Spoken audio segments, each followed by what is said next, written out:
yang Allah siapkan untuk orang-orang yang beriman kepada Allah dan Rasul-Rasulnya. Dzalika fadlullahi yu'tihi man yasha. Itulah karunia Allah, Allah berikan kepada siapa yang diinginkan.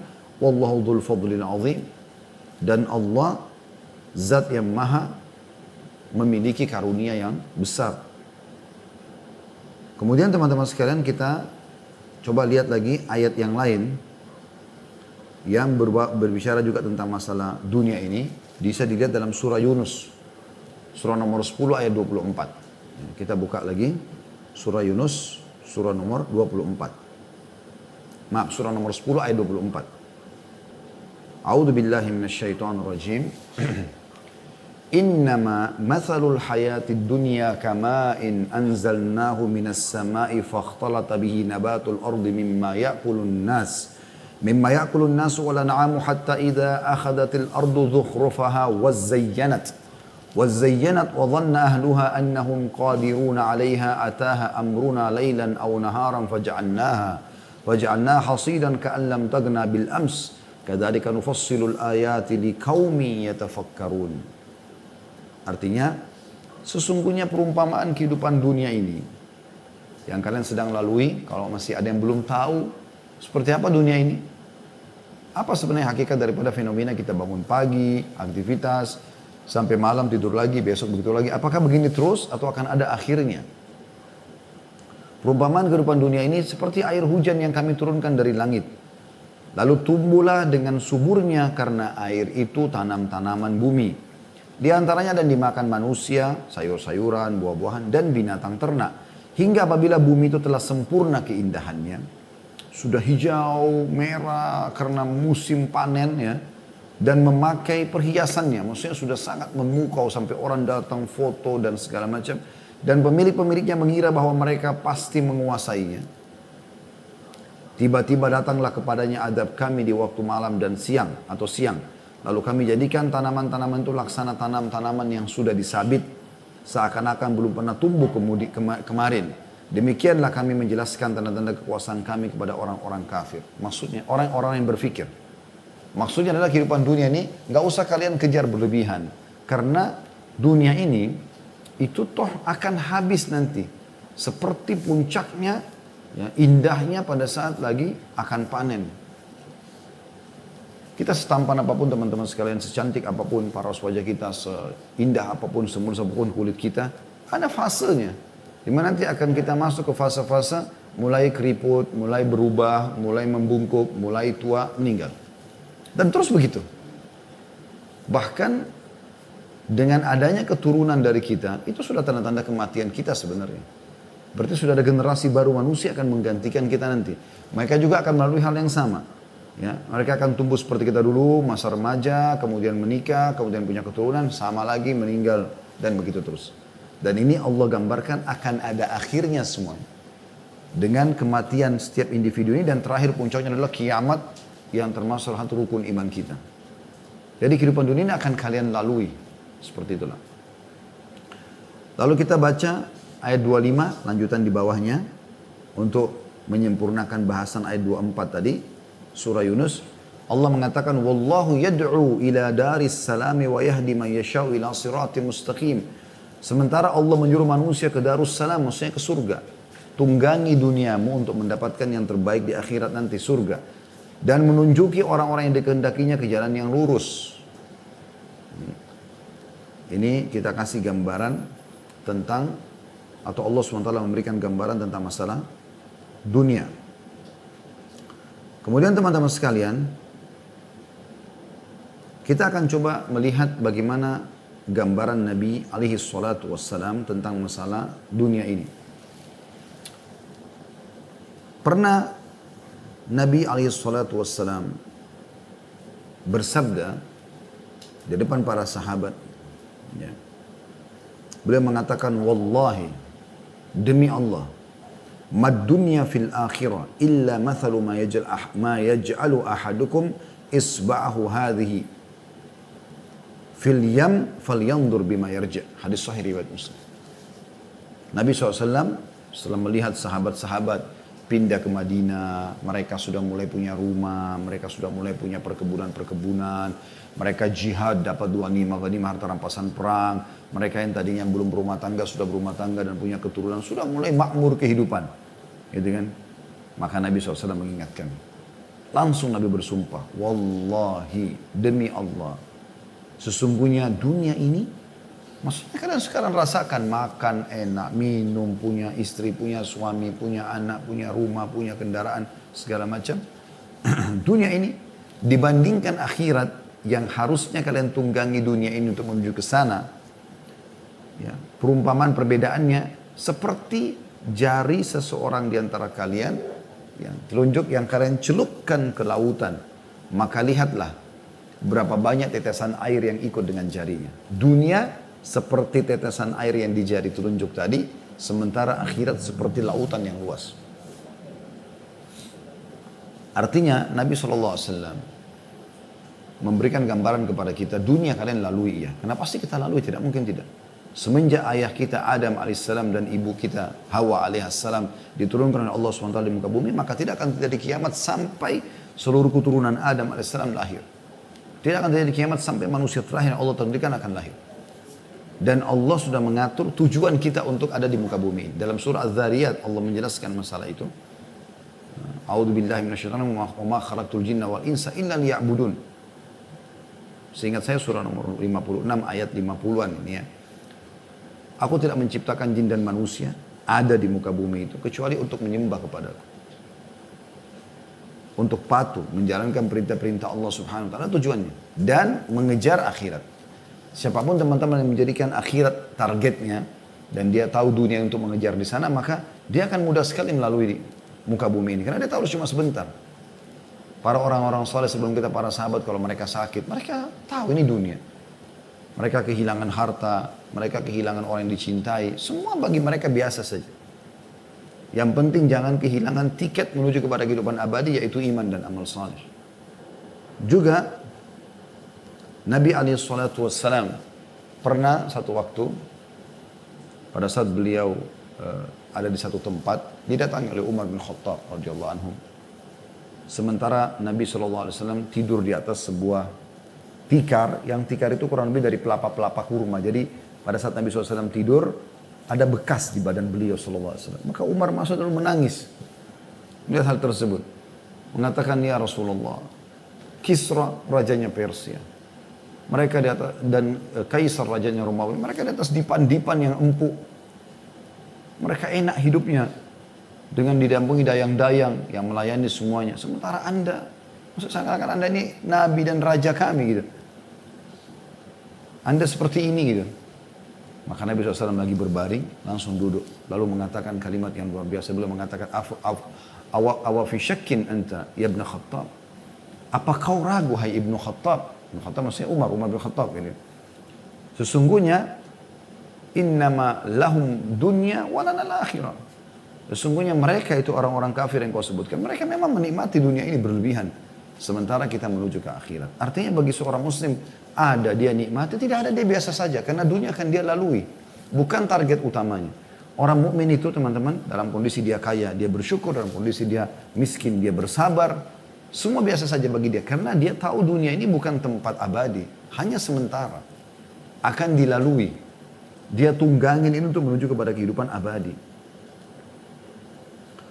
Dalam sebuah riwayat Tirmidzi juga Nabi SAW pernah melewati pasar. Ada bangkai kambing.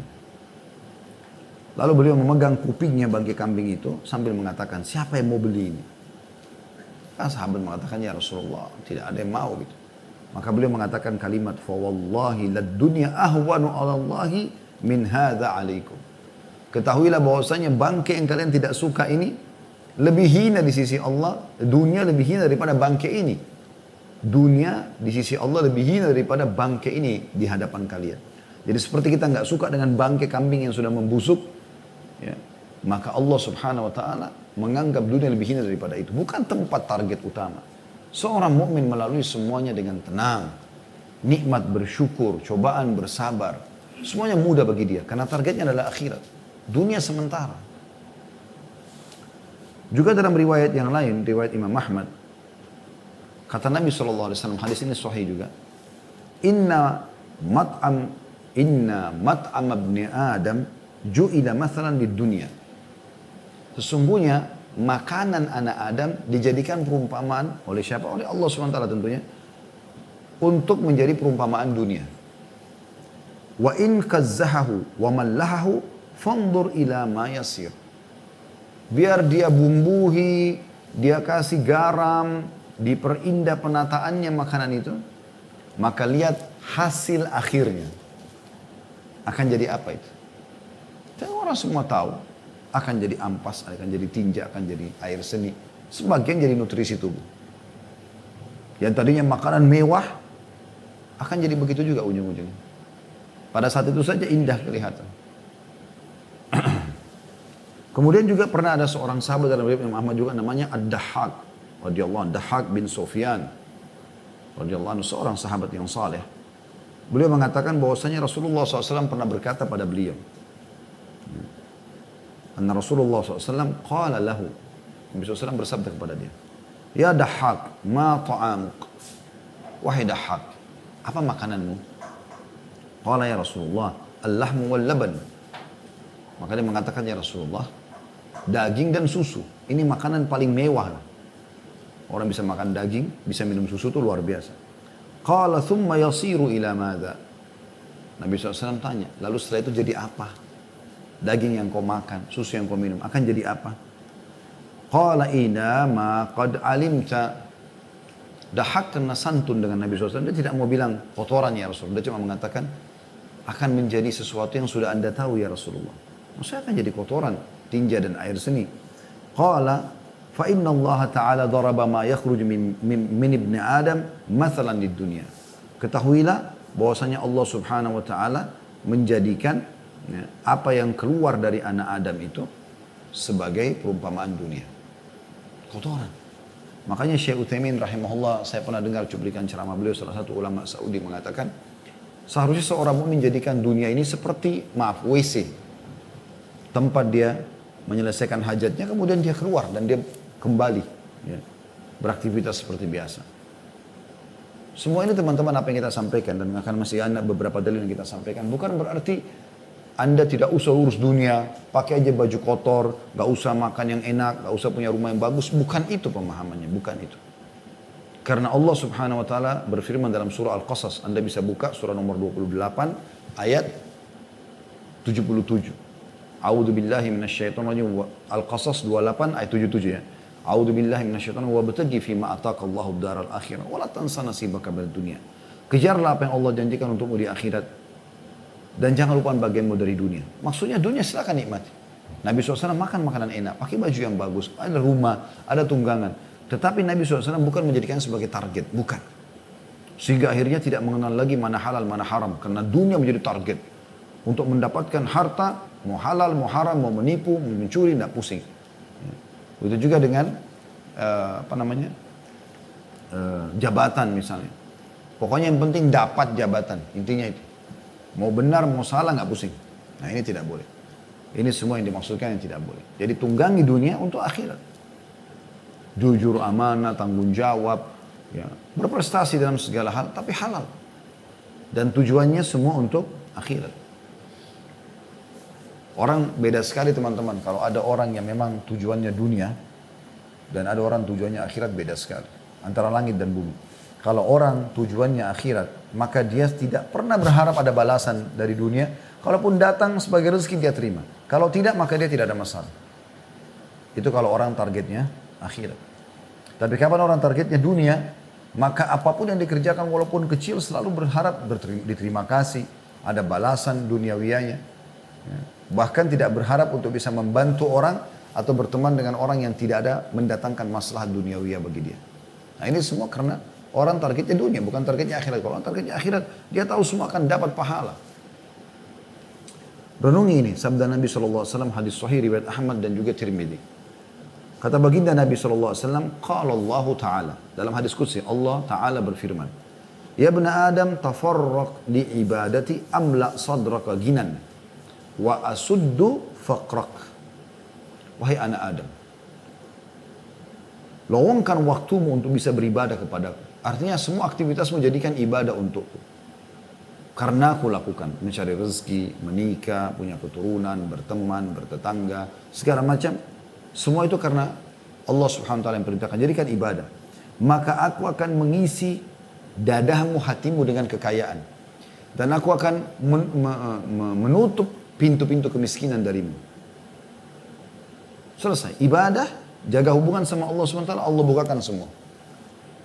Renungi baik-baik hadis ini teman-teman.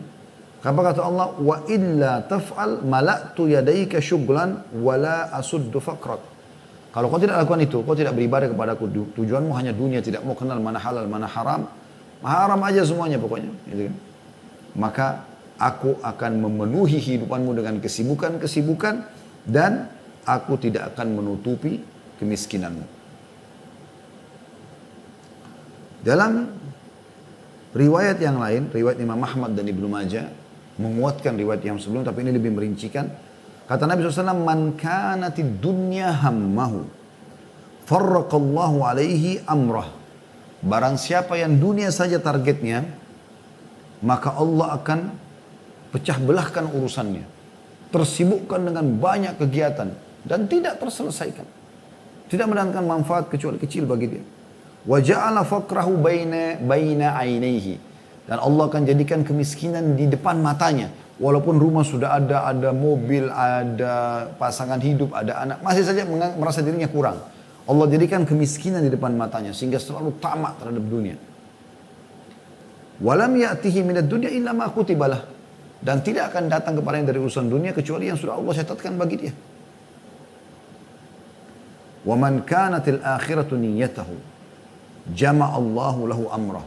Siapa yang akhirat targetnya, dia lalui kehidupan dunia tapi untuk mengejar akhirat.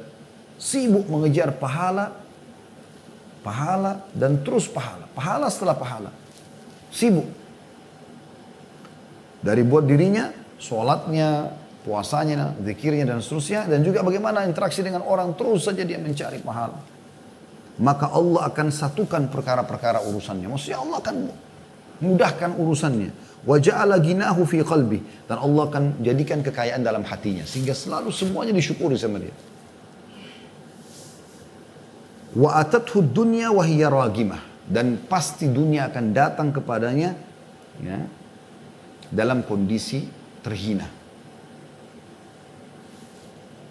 Ini fakta teman-teman. Jaga hubungan dengan Allah Subhanahu wa taala, Allah akan penuhi kebutuhanmu. Demi Allah, ini faktanya. Ini faktanya.